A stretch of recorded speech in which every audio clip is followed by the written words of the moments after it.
صلوات صلوات صلوات صلوات صلوات صلوات صلوات صلوات صلوات. امام باقر علیہ السلام شیعوں کے 5ویں امام ہیں.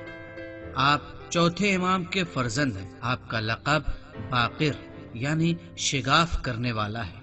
آپ کے زمانے میں بہت سارے شاگردوں نے آپ کے مکتب سے علم اور حکمت حاصل کیا، اور علم کے علاوہ محتاجوں اور ضرورت مندوں کے ساتھ امام کا ایک خاص تواضع تھا. ایک دن ایک مسیحی نے امام سے کہا، آپ کی تعریف؟ امام نے جواب دیا، محمد باقر. باقر؟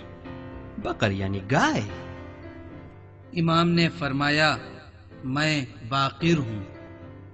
تو تم اسی کے بیٹے ہو جو کھانا پکایا کرتی تھی؟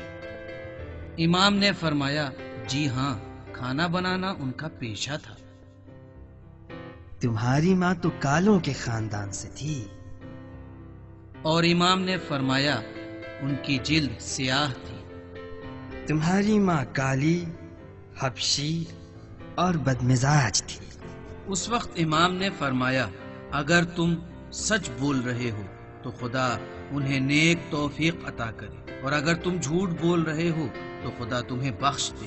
اس مرد مسیحی نے اس قدر امام کے تواضع کو دیکھا تو بہت شرمندہ ہوا اور سمجھ گیا کہ کیسی شخصیت کے سامنے کھڑا ہے.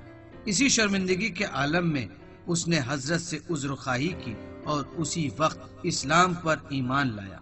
امام باقر بنی امیہ کے شر اور شیطانی منصوبوں سے امان میں نہ تھے، اور آپ کو کئی دفعہ زندان میں ڈالا گیا. ایک دن ہشام ابن عبد الملک نے امام کو مدینے سے بلایا، اور امام اپنے فرزند امام صادق کے ساتھ ہشام کی نظام حکومت میں تشریف لائے. ہشام نے پہلے ہی اپنے ساتھیوں کو کہہ رکھا تھا کہ جب امام یہاں تشریف لائیں تو ان کی بے احترامی اور اہانت کرنا اور ان کا مذاق اڑانا. لیکن امام نے ان لحظات کا بہت اچھی طرح سے فائدہ اٹھایا. اے محمد ابن علی، ہمیشہ تمہارے درمیان کوئی نہ کوئی ہوتا ہے جو ناحق مسلمانوں کا امام ہونے کا دعویٰ کرتا ہے، جبکہ تم میں سے کسی کو بھی نہ علم دین ہے نہ علم دنیا. ان باتوں کو کہہ کر ہشام چپ ہو گیا. پھر اس کے جو ساتھی وہاں موجود تھے ایک کے بعد ایک امام پر اپنی زبان سے حملہ کرنے لگے، اور جب سب نے اپنی باتوں کو تمام کیا تب امام نے فرمایا، اے لوگوں، کیا کہہ رہے ہو اور کیا چاہتے ہو؟ خدا نے ہمارے ذریعے تمہیں ہدایت دی ہے اور ہمارے ہی ذریعے تمہیں ختم کرے گا. اگر تمہارے پاس ظاہری سلطنت ہے تو جان لو کہ ہم ایسی سلطنتوں کے مالک ہیں جو واقعی اور ہمیشہ رہنے والی ہیں. ہم اہل عاقبت ہیں کہ خدا نے فرمایا ہے، عاقبت پرہیزگاروں سے ہے. اس طرح سے امام نے اپنی شجاعت اور حکمت کے ساتھ اہل شام اور بنی امیہ کی حکومت کو ان کی اپنی باتوں میں الجھا کر ان سے پیچھا چھڑا لیا، اور بنی امیہ کے پاس امام اور ان کے فرزند کو سوائے زندان میں ڈالنے کے کوئی چارہ باقی نہ بچا.